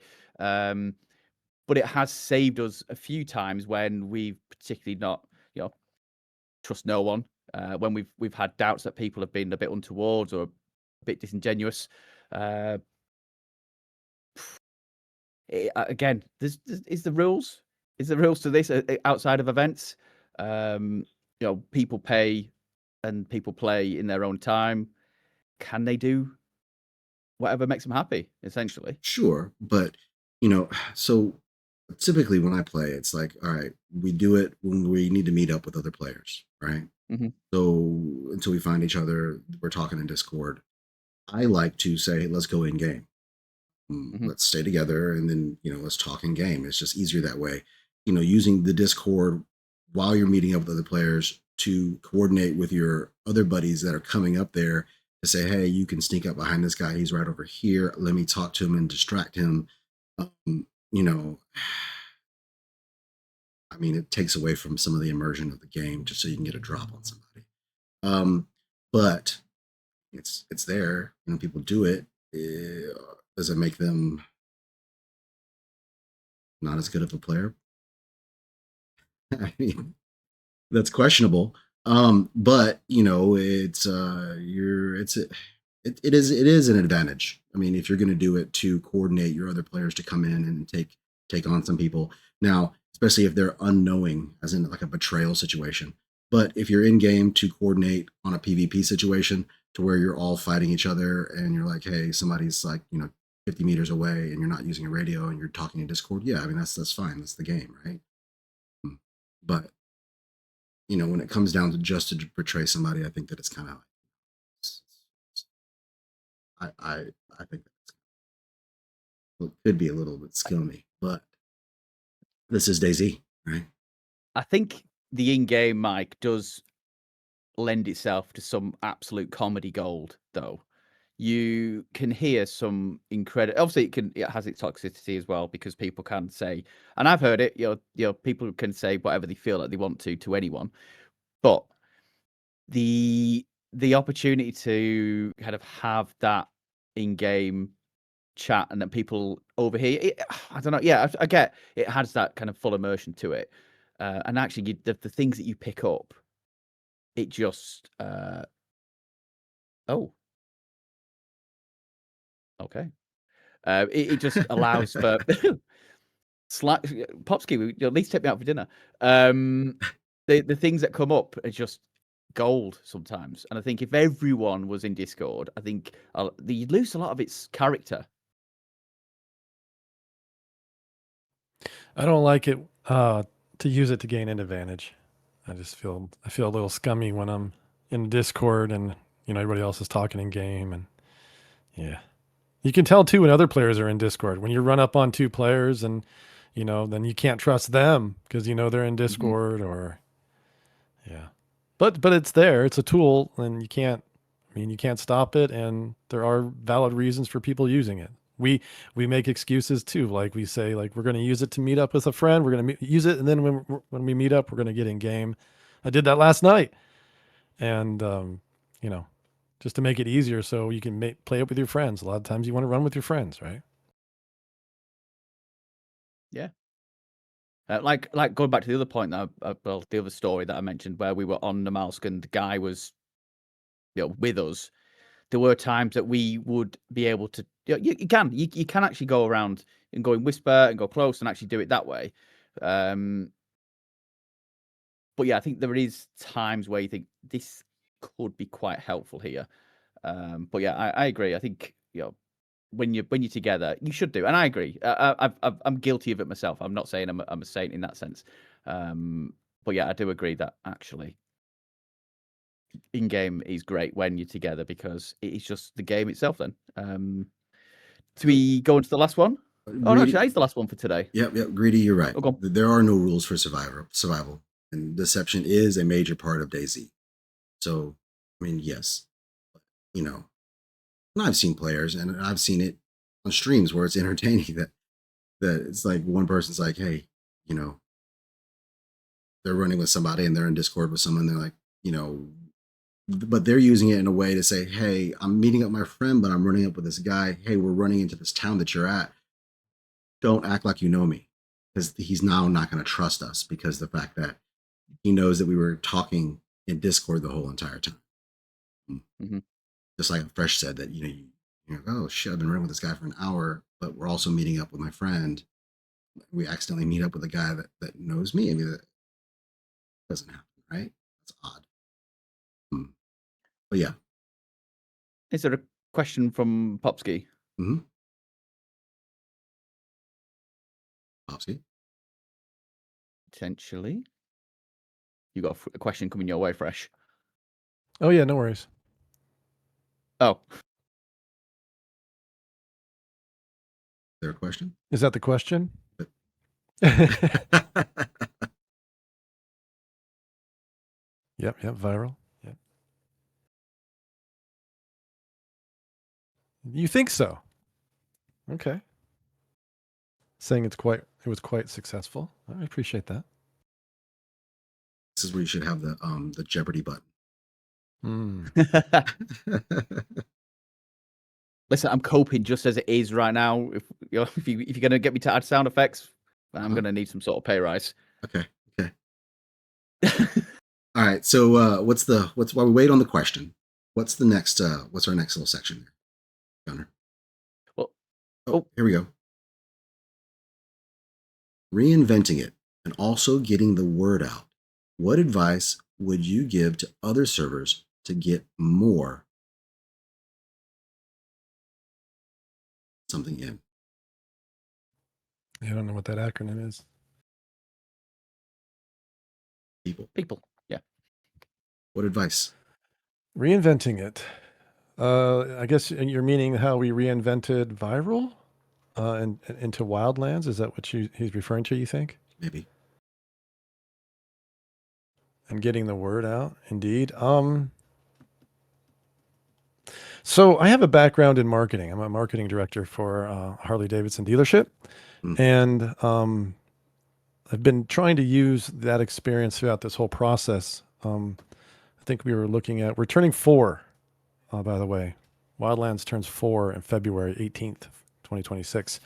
And during those years, it's just I've had a mind of marketing and really just messaging and using, social media and whatnot. And there's really no better form of advertising than word of mouth, because players like yourselves are going to probably listen to another player like, hey, you should come check this server out, right? Or come play with me on this server, more than they're going to, there's server ads everywhere, especially on Facebook and whatnot.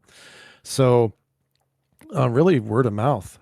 And I think where we've been successful, if you want to say successful, I appreciate that, is the community that we've built and the love for the servers and the community, and that's where we've been able to probably grow the most, is just through our community.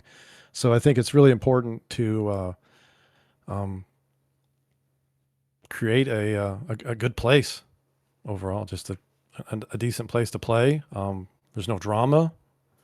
We don't get involved in any of that. We don't get involved in any of the drama outside of what our little space has. And so I guess community would be the answer to that question. Got another question from Greedy. Another question for Fresh. What's the cost of running his servers and who gets the bill? Of course, you don't have to be specific. Yeah, no. We use GTX servers for our hosting for our servers. They've been the most decent out of a couple that we've tried in the past. And we're very blessed to say that we are community funded. We never ask for a dime. I've always thought that was important, that this is just, it's an opportunity. If people want to donate, that's great. But we've been community funded for going on probably 2+ years now. But before that, it was just me. It was just me putting it out there. So, but again, the community, they love what we do, and it's amazing the support we get. Really what it's all about, right? That's why we play.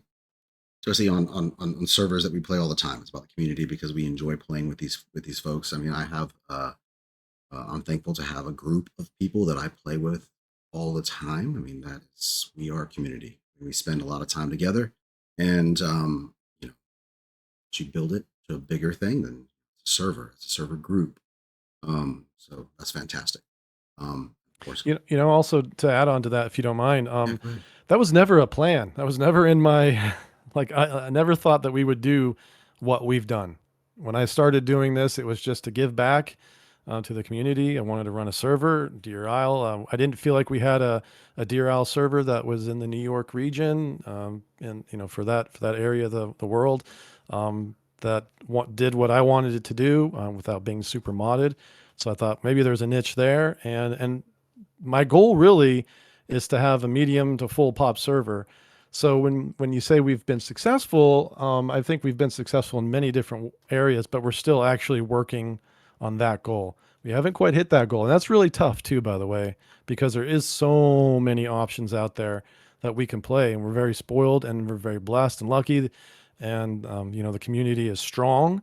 I think that's what that says, which is great. There's a lot of people still putting time and effort and love into it. So, yeah, I I think a tend to lot of those ramble on. successes, just Sorry. from the opposite, I think a lot of successes also are immeasurable.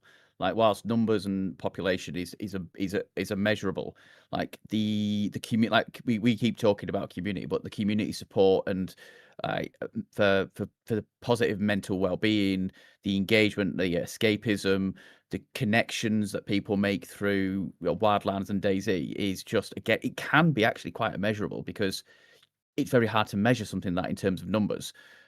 So success is it, whilst it's brilliant having a full pop server, I think the opportunities that you provide for people to connect is also something that you should be really proud of. Yeah, I appreciate you bringing that up too, because that was when we did switch over to Wildlands. We kind of really did change our focus and our mindset. And I even put that out there in some announcements that we're now going to focus truly on the community because it happened that way. Like I said, I wasn't planning on this. It wasn't a focus. It was just something that organically we built over time.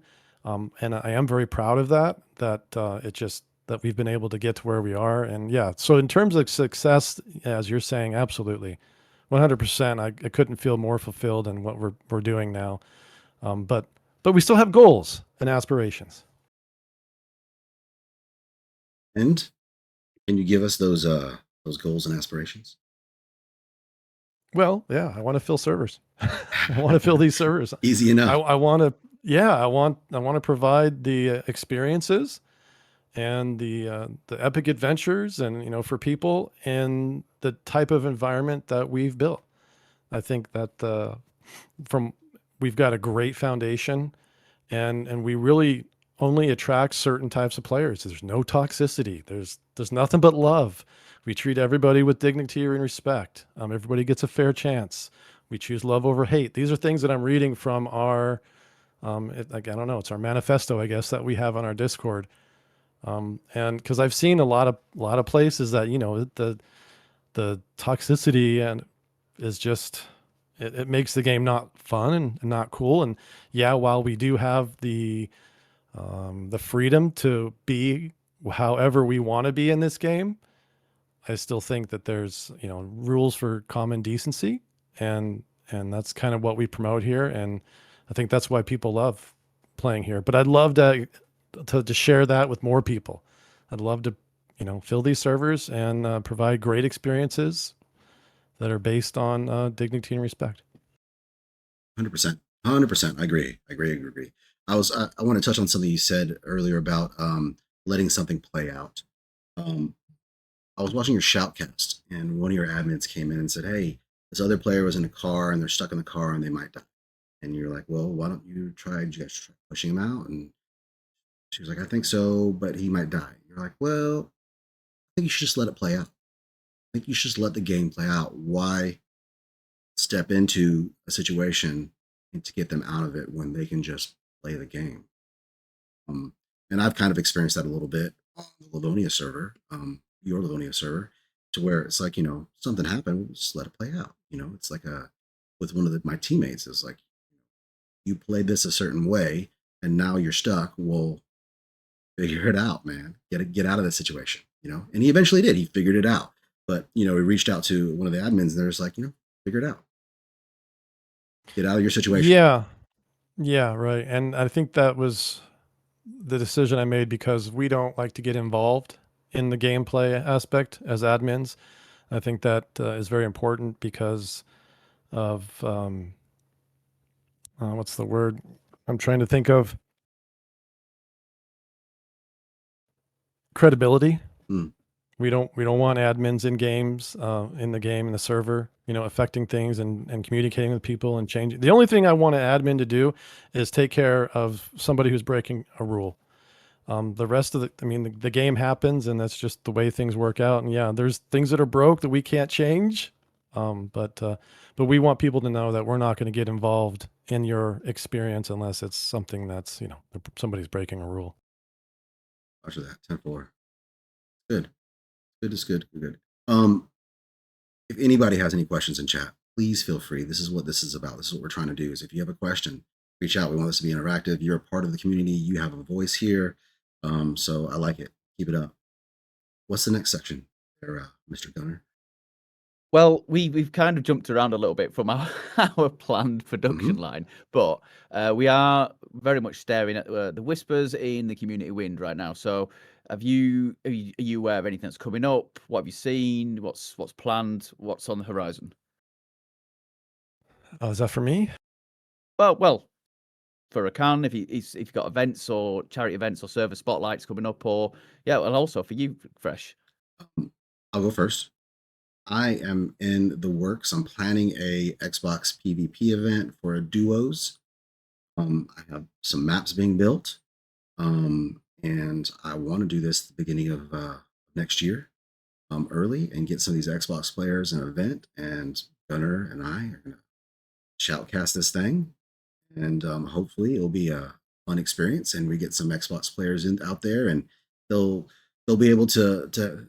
And it's going to be a streamer event. So we'll get these small Xbox streamers that need views that come out. You can see them in action. You can see them PvP, tournament style, some arenas that are being built by the one and only Popsky that's in the chat. He has some arenas with Doxy. They're getting that done. So that's going to be something that I'm excited for to pick up that controller again. I guess I can do my keyboard. Mouse and keyboard, and get out there and shine some light on these fine console players. I think that's going to be so much fun for them to be able to do it and us stream it and they stream it. And hopefully we can get iRody to help promote it. And I'm sure Greedy will help promote it. And we'll get out there. And I'm sure Greedy will want to get on the battlefield. So he wants to get on the booth and shoutcast it. He's more than welcome. But yeah, I think that's one that I'm working on. Gunner. Fresh. My turn? Yeah. You go. Yeah, go. So we do have an event on December 6th. That's an open server event for our Livonia server, just to try to bring some more eyes and attention to that.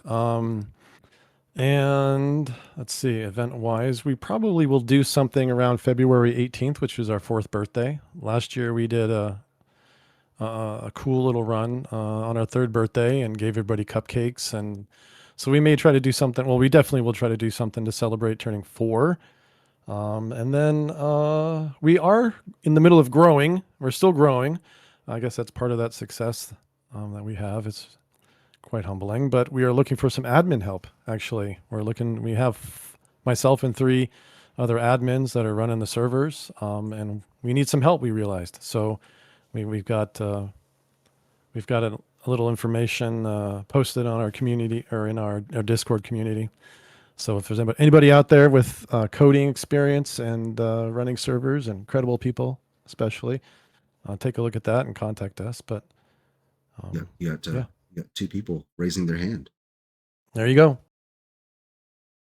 Yeah, I think nice. from a gamer's perspective, streamer's perspective as well. I think being in various discords, I rode it again when we're talking about people investing time, Mm, the promotion and work and the legwork. I don't personally know I rode it, but I see his posts pinging up everywhere, and I'm like, this just doesn't happen overnight. And again, if we're talking about credibility and people kind of doing for the love of the game, then I rode it. Like like I said, I don't personally know the guy, but the amount of work that has to go in must be immense. And again, it's you could say the amount of events that you see publicized is immeasurable, but actually, again, it's not something that most gamers, streamers see because we're just there, turn up at the event, make loads of noise, shoot each other, and then go away again. Um, it's amazing. yeah. It's again, it's been a lifeline for me coming from an area where I knew nothing. Like I said, I was gaming under a sheet. I didn't even know this was a world. Um, it's it was incredible. No, I already does it for the love of the communities in DayZ. It's fantastic. Um, I got to talk to him. I was one time in a Discord because we're doing something for Friendly, a little tribute to them. And I see that Dave's here. He's saying, "Watch the Friendly episode where he interviews iRody." Yeah, he's from my interactions, he's a lovely fellow. He just wants to give back, and so this is what he's doing. I mean, the time it takes to track all Mhm. this and to put it together for, I mean, to not get paid to do it, it's pretty crazy. Pretty crazy. It's good to have those Yeah, people around. 100%. Mm. Yeah, he's been a huge support for us too. Anything that we've ever done event wise has really helped us tremendously. I think as well, we have done a bit of a kind of shout out earlier for the Operation Lifeline event that was last week that raised over $2,000 for Save the Children. That's incredible. Again, just the community coming together and actually doing something amazing on the back of a game where we run around and shoot each other. Um, but I think the Diesel was server on that the was winning team, right? Diesel was on the winning team. He's in chat for the Operation Lifeline for the Sunday, oh nice. I believe. Yeah. But a server that's showed me a lot of love recently has been the Hard Home servers. They've got an event coming up. I think Popsky mentioned it earlier in chat. I think they're on PNW. It's a hard point. Unfortunately, next weekend I will be day drinking, which will eventually lead to night drinking. Mhm. And so I won't be capable of playing. But again, these events just add something different to the game and the communities, and it brings people together. And the amount of friends I now have because I've been mixed up in teams. You know, people like Noddy and Lynn, TSP Bobby, Discipled. It spreads your network massively just through being there and you know being generally a good human being. Speaking of, I was I was in the Friendly stream today. I mean, I was modding for Dave and Andy, and they raid out to Bobby, which is crazy enough. And I'm in his chat, say hello, first time being there, and one of the guys in his chat is a guy that I know here in my small little hometown, and the smallest town is like 10,000 people in this town, and he was in that chat, and he knows Bobby, and he brought Bobby to this town that I live in, and I've known this guy for like 18 years. Small world. It is. Yeah, it's cool. Yeah, it's weird. I was like, dude, don't dox me. Don't talk about my family and everything in this. It's funny. All right, what's next, Gunnar? Well, actually, we are looking at closing and talking about what we're going to do next time. Right. Do you have that thing? Because so this is part of the thing is what we wanted to do is to have people, the fine viewers and the community that's surrounding this, to if you have a question, to send it in to us if you want us to discuss something, right? And I think that one of the people in here, Diesel, has sent us in a call. He actually did it on his phone, and he sent it in as a like a little his thoughts or it could be a question, it could be really anything that you want to send in. Of course, we're going to vet it before we let it play. But any of you out there have it, Popsky, if you ever want to send anything in, you're more than welcome to. But you want to go ahead and play that? I will. If you have it on the ready. Okay. I have. Oh, that's not it. How's it going, Static Signals community? Rakan, Gunner to Runner. How you guys doing? Hey, so I guess as a call-in, I wanted to actually do it on my phone, so it was pretty genuine there. So let's see, a subject that I think is a good one to bring up for you guys to have a conversation about. Something that really bothers me personally, and I think is a really like a little bit of a dark side for the DayZ community. Would goes over people ping spoofing, right? I think it's really disingenuous, especially for large communities that already have a large base.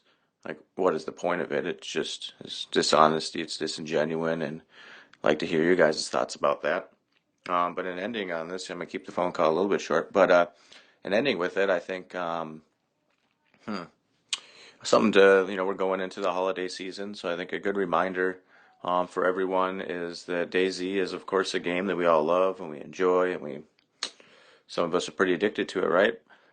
But what it goes beyond DayZ, what goes beyond a video game is the community, the camaraderie that we all have in the communities that we create with so many like-minded and beautiful people, like beautiful souls. You know what I mean? So in ending, I want to remind everyone that going into the holiday season, listen, memories are the strongest magic. Everyone uses memories to go back to, and they help get through rough times. They help bring a smile to your face a lot of times when you might be feeling down.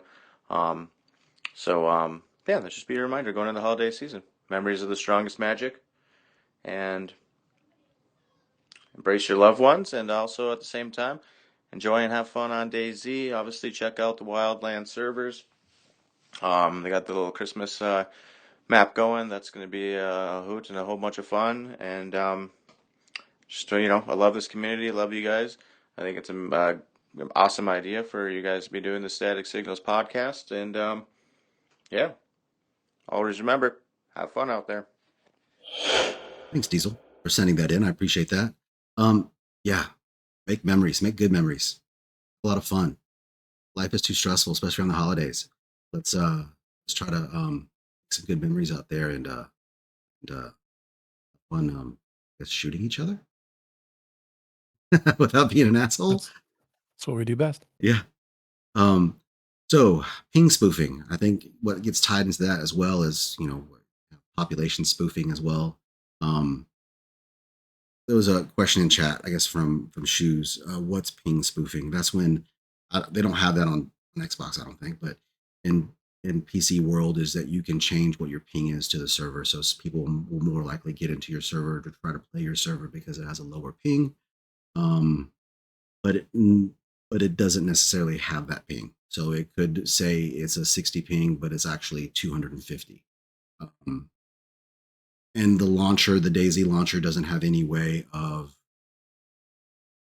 recognizing that they're spoofing it. What battle metrics I think tells you the truth, right? Is that correct, Fresh? I view battle metrics as telling the truth. Yeah. Okay. So they would actually tell you what it is legitimately, not necessarily what the launcher says. But wouldn't you know that like right away when you jumped on a server that a high ping? Yeah, I mean you would. So why would somebody use it? To get players in? Yeah. I think that's pretty much the question. Is like, why would you use it? But also, the population spoofing. So there are some servers that tell you that they're full pop all the time. I guess that you can get an advantage with that if you're a server owner to do that by people paying for prio. I'm not going to name any servers, of course, but there is talk out there that happens. So, why do such things, especially if you're a populated server?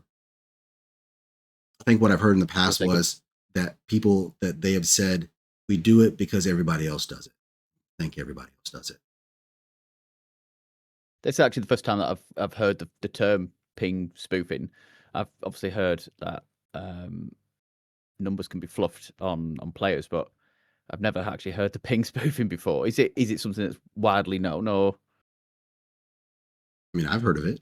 Is it urban myth? Is it is it one of those things that happens but actually doesn't happen as often as we think, or Yeah, so Diesel's I don't saying the know. biggest issue is servers charging for prio queue and then ping spoofing it. As in they're saying, hey, this is a low ping, but it is a full server.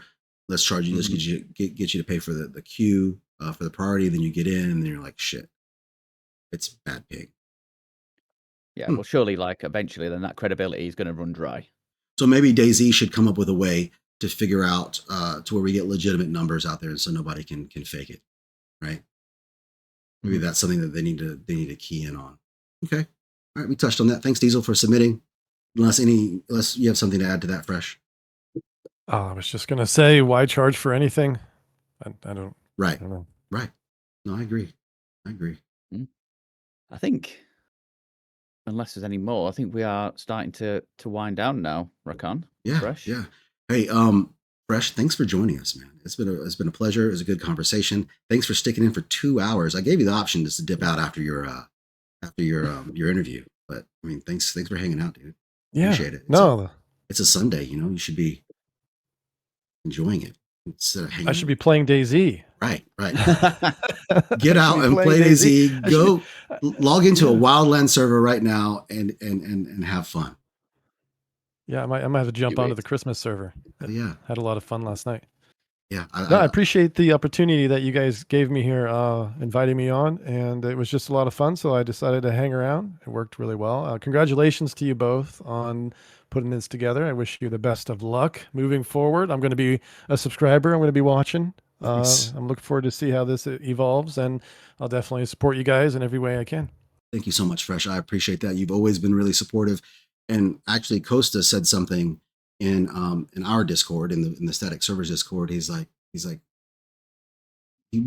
said hopefully he can be here to watch, but he didn't. I didn't see his name pop up. But he said some really nice things about you, Fresh. That you've always had an open door. You've always been so kind, and you've always given him an opportunity to be himself, but also allow him to, I guess along the lines of you just reassuring has been really kind to him, even though he's had his fits in the past.